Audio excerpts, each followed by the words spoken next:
Welcome into the PFF NFL Daily. Today discussing Zach Wilson because, Sam, we've gotten messages from Jets fans and they are worried. They're concerned. There is concern in Jets land because Zach Wilson doesn't look that great this season. And even though you can look around and say, okay, the situation's not the best, you still wanted to see a little bit more life from Zach Wilson, and the same thing we've said about Trevor Lawrence. So are the Jets in trouble?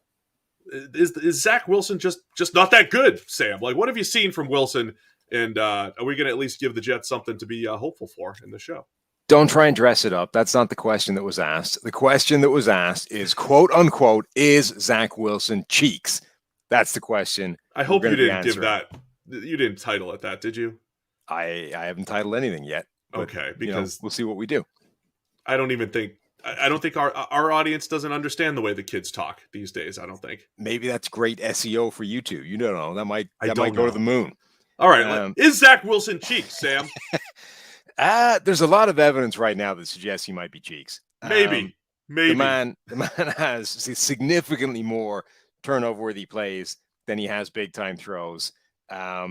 Very little is happening like within rhythm. Just everything looks off and uncomfortable and forced, and the footwork is off, the mechanics are off. Just the whole thing looks rough.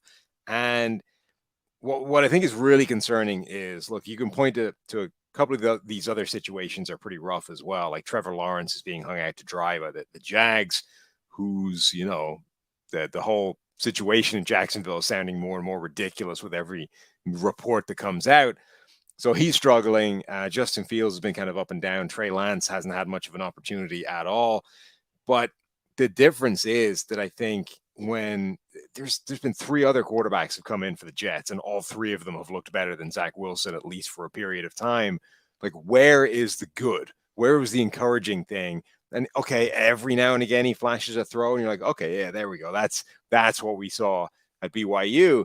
But even relative to a quarterback that's struggling, we haven't seen anything like enough of those. Like, he has a much lower big time throw rate than Justin Fields, than Mac Jones, than Trevor Lawrence. We just haven't seen the upside yet of Zach Wilson.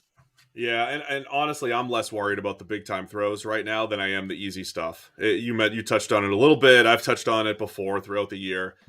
The discomfort that he has in the pocket is a little alarming. Whether it's unblocked pressure, whether it's just hitting a guy in the flat, whether it's just getting your body in the right position to throw, footwork and all that stuff, it does feel like the simple stuff is just a struggle for Zach Wilson. And if that wasn't the case, if it was just, okay, he handles the easy stuff and hey, the big time throw rate's down, that was what we were hoping for coming out of BYU. Okay, I could deal with that. That comes and goes.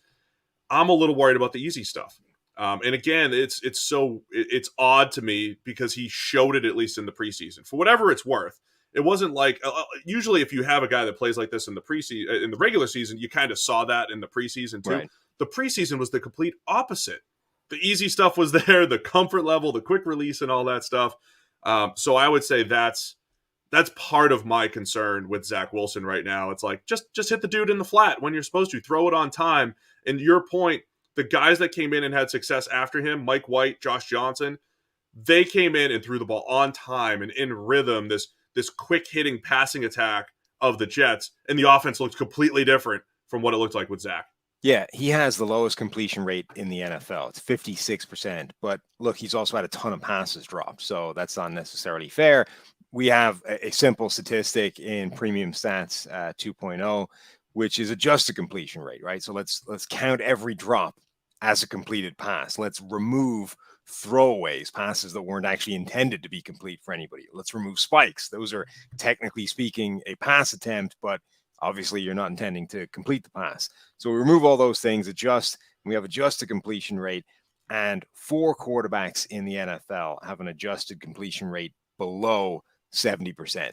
Tyrod Taylor, who's, been benched, Trevor Siemian, who has been benched and shouldn't have been starting in the first place, Zach Wilson, and Justin Fields. And Fields, at least, as we said, is offsetting some of those, misses with the big throws. Like, he's made some spectacular, deep, just fantastic throws. Wilson hasn't. Like, Wilson is not bringing much to the table. He's missing a ton of passes, and like there's just a complete absence of the upside that we saw. Like his entire draft profile was built around the special, the upside. You know, pretty much everybody in the world had Trevor Lawrence as the number one ranked quarterback. The only people that didn't had Zach Wilson number one because he reminded them of Patrick Mahomes, right? Because he could do freakish special things. Or Aaron Rodgers.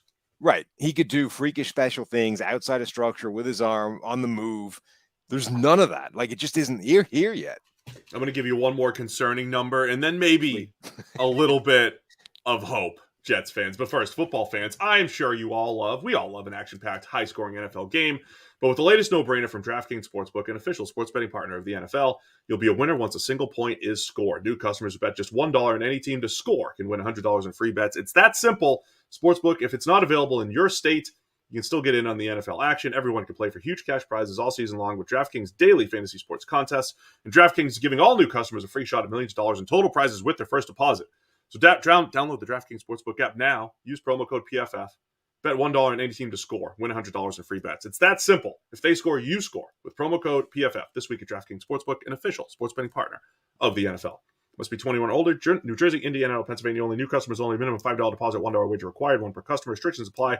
See DraftKings.com/sportsbook for details. Gambling problem? Call 1-800-GAMBLER. Just to go back to those in-rhythm throws that it's what makes the best quarterbacks the best. You throw in rhythm. You throw on time. You throw accurately to open receivers. That's what you do. Zach Wilson's average time in pocket is 5th highest in the league. It's 3.02. The way we calculate that, again, it's all on premium stats. If the way we calculate it is from snap to when the play ends, either it's thrown or you cross the line of scrimmage as a scrambler. The other guys that are up high in this number are guys like Jalen Hurts, Jameis before he got hurt, Lamar Jackson, Justin Fields, Taylor Heineke.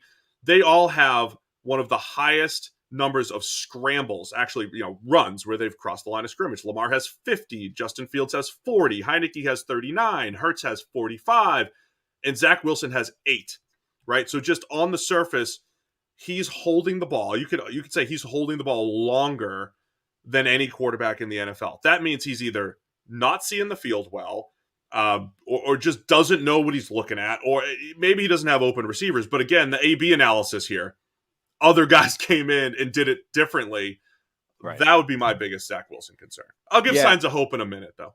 Okay, yeah, do that because I haven't found any. So if you found a sign of hope, that would be great. The other one is, we had the completion rate. We had adjusted completion rate. We also chart actual ball location data as well. So where was this pass? Not just was it catchable or not, was it complete or not? He is one of the worst quarterbacks in the NFL at throwing just uncatchable passes. Almost 1 in every 4 of his passes is completely uncatchable, 24.4%. And he is the single most inaccurate quarterback in the NFL, just in terms of ball location. So some of these are complete, some of these are catchable, some of these are passes that have been caught by his receiver, but the ball location is not where it should be, right? Either it's not out in front, catchable, it's slightly behind, whatever. It's off. It's not where it's supposed to be. And that all speaks to this like lack of rhythm, lack of comfort, just everything not being where it's supposed to be. So looking backwards, when you talked about, hey, nobody even question Zach Wilson at number 2 overall. It used to be it was Trevor Lawrence or Justin Fields, and then Zach Wilson emerged, and nobody even questioned it when they locked him in at 2 to the Jets. Perhaps if you look at Zach Wilson's college career, 2018, 19, and 20, he started off good, not great. He started off good in 2018 and 19, 80 grade. 76 PFF grade. Those are fine. Those are solid. Nothing screaming first overall pick or first round pick. Sometimes players just develop differently. And I think you do find some players who have a similar pattern college to the NFL. I wonder if it's just it will just take Wilson a couple years because he didn't break out until year 3. He looks completely different in year 3 than he did the previous 2 years. Joe Burrow was kind of similar. Now Burrow's carried that breakout year into the NFL, and Kyler Murray has carried his breakout years into the NFL. But even Kyler started his first 2 NFL years. They don't look anything like this year as far as this breakout. So maybe it's more of a Kyler Murray. It's going to take a couple of years. Kyler was better than Zach Wilson at the same point in the NFL, but maybe it's just a later development, much like what we saw at BYU. So your positivity is, there's no evidence to back up your positivity. It's just, well, maybe he'll get better like he did at BYU. There are some players through the years that have done that. Like CJ Spiller did that at he's a running back, but CJ Spiller did it. That's How's true. that? Yeah. He only had like the one good year though. It's too early. It's too early to completely write off Zach Wilson. Okay. So Jets fans, he'll bounce back. He might not be great. I don't know. It's a little concerning right now, but you got to get him seeing the field and throwing in rhythm a little bit more. Still very talented. It's a PFF.